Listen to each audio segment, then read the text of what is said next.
Alright, so last we left off, we had built some frame rails for the back of the car, and then it seems like I've just abandoned that altogether, doesn't it? But that's because that's pretty much known. I know what I need to do in the back, and it's just a matter of doing the work now. So we'll be peppering that in as I get the work done. But it's allowed me to have a success. So now I have more confidence moving forward on designing and building the rest of the frame. So there's a couple things I need to do though before I can do that. I have a basic idea in mind, a basic design, but I can't finalize it until I get a bunch of stuff in place.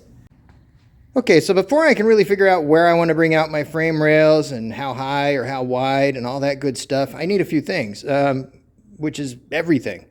So we need to get the engine in here first and foremost and see how far back we need to set it to get that weight transfer we're after and still leave room in the engine or in the passenger compartment for, you know, us. And then I also need to, and that'll tell me how high it sits and figure out exactly where that goes. Then we need to come over to there and we need to get the rims and tires.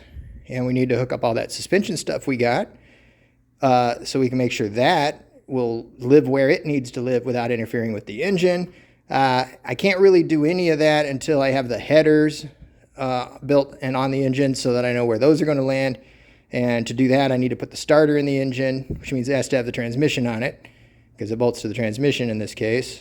So I need the adapter, or the adapter for the transmission to engine. You see where this is going, right?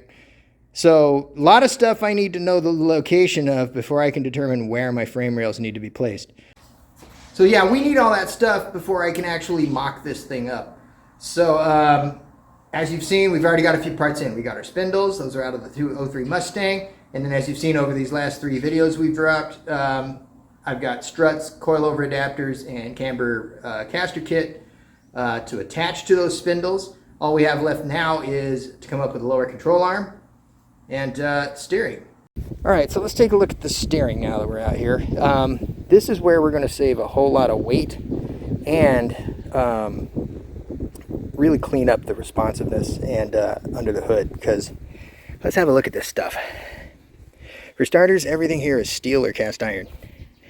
You got this cast iron box full of fluid that probably weighs 35 or 40 pounds, maybe even more, I don't know. I haven't had it off of there, but I've had others, and they're pretty heavy. You got an iron or steel pitman arm here. You got an iron or steel idler arm here. You've got inner and outer tie rod ends, plus the adjuster sleeve, plus a center link. That's all just for the steering. That's a lot of stuff. As a matter of fact, there are 7 greasable joints in this front steering. If you count all these places where there's grease zerks, there are 7 grease zerks on this front suspension. That's a lot of moving parts. That's a lot of weight in extra nuts and cotter pins and everything else. So that stuff all adds up. Same here. We got to have nuts and bolts to hold these arms on. There's 4 nuts and bolts, or 3 I think, holding this gearbox on, that are all pretty sizable, I might add.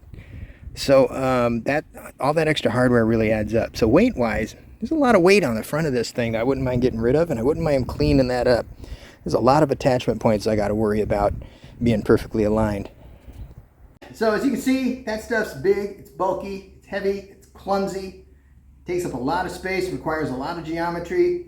There's a lot of reasons I don't want to run that. We're trying to keep the weight off the nose of this truck, remember? So it's important not to run all that heavy stuff. Plus we want to simplify things as much as possible.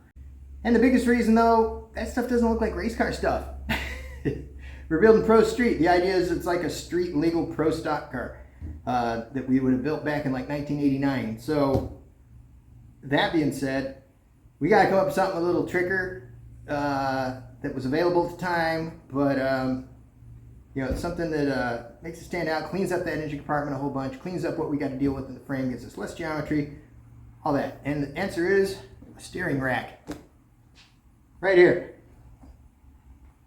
This one is all of your steering in one convenient package.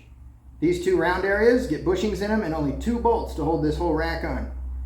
As you saw over there, we have 4 bolts just holding the idler and the pitman arm, and then another 3 or 4 bolts holding the steering gear. So we're already down 5 bolts at this point, so we're shaving that weight.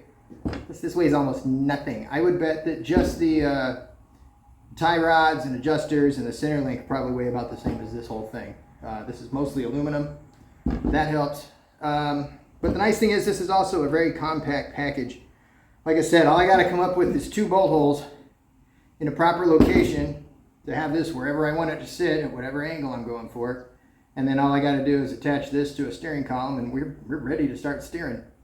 This is out of a Mustang 2. That would be your mid-70s Pinto-based Mustang. Now that's a very popular, it's a really popular upgrade. They've been using it on street rods forever. And even back in 91, you know, this was a mid-70s part. So even if we were building this truck in 1889 or 90 or whatever, this would have been something I would have had access to at the time. And a lot of guys did run racks early on that were really trying to shave a bunch of weight. So that's what we're doing. We're putting a rack in this thing because it's going to save us a ton of weight, a ton of space, and make the geometry and everything so much easier. All right, so once I decided to go with a rack, there was only one thing left to decide, and that is power steering or manual steering. Well, we went manual, and I'll tell you why. Manual steering is going to weigh a lot less yet again. There's no fluid pumping through all this stuff anymore when you get rid of the go to manual. There's, don't get me wrong, there's lubricant inside of here, but there's not a pump attached to your engine drawing horsepower off of the crank to pump fluid through hoses and into a gearbox and then make that gearbox work by filling it with fluid. So there's probably 1.5 quarts, 2 quarts of fluid in a power steering system that we're going to eliminate the weight of. We're not having the hoses anymore, so we lose that weight. We don't have the pump on the engine, so we not only lose the weight, but we lose the parasitic draw off of the engine, which should be good for 0.5 horsepower or something. There's a lot of advantages to going with a rack instead of that. A rack should also give us a little tighter feel because there's less joints to have play in them. When you've got 7 different greasable spots, that's 7 spots where you could develop play if the grease kind of moves out. You know, the grease helps take up some of that slack. That's what I'm trying to say.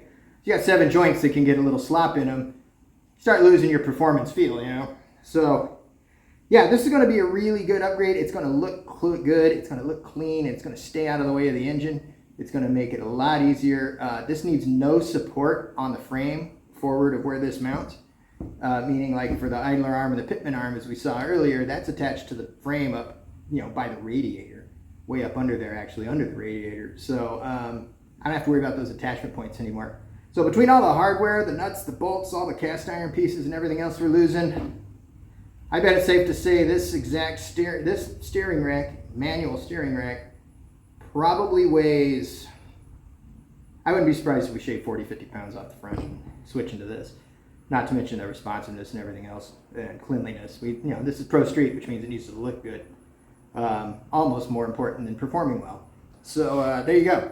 Now, a lot of y'all are going to ask, what's the deal with the manual? Isn't that going to be too hard to drive? Well, yeah, sort of. Here's the deal.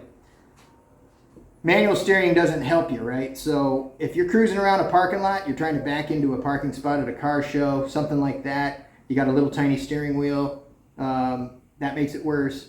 Yeah, you may not want a manual steering. There's a reason why most cars do have power steering. But if you're working with a less weight, you've got a thinner tire, for instance, if we run a skinnier tire, that's the kind of things that allow you to run the mechanical steering. By running manual, manual. By running manual steering, once I hit 5-6 miles an hour, the steering gets pretty easy, is the theory, right? But because I decided to go with the Mustang 2 stuff instead of trying to fit the 03 Mustang stuff in there, if I need to go to power steering later, I can. Because Mustang 2 was also available with power steering. So same mounting position and everything else will still line up. I think it changes the U-joint I'll have to put here on the end of the steering column. But other than that, I can just swap in the power rack, add the hoses, grab the power steering pump off of Mustang 2, bracket it up, and I could add power steering if I really felt the need. So that's another reason I'm doing the Mustang 2. It gives me more options. Not only are we losing all that stuff, but you gotta remember, every time we put less components in the truck, that's less nuts and bolts and washers and stuff to hold it in. So every little bit helps. The old school rule in a quarter mile was every 100 pounds is worth 1/10 of a second. Lightweight really does feel good, and we don't have horsepower kind of money, so we're going for weight. All right, so because we went with the manual steering, we're going to have to go with the right rims and tires. Now, we've already bought the rims and tires, but I'm going to share that with you in another video. So, yeah, thanks a bunch for watching. That's our plan. A manual steering Mustang 2 rack. Very generic. All right, thanks so much. Hey, if you're new to the channel, please hit the subscribe button so we can watch this thing get built. I'm not on any specific schedule, so you can't be looking on specific days for my videos. They come out when I got them, and hopefully that'll be more often with a little newer format here. So we'll see how that goes. Anyway, thanks a bunch for watching. I really do appreciate it, and I look forward to seeing you guys in the next one where we'll probably be talking about those wheels and tires. All right, take care of yourselves. We'll see you then. Bye.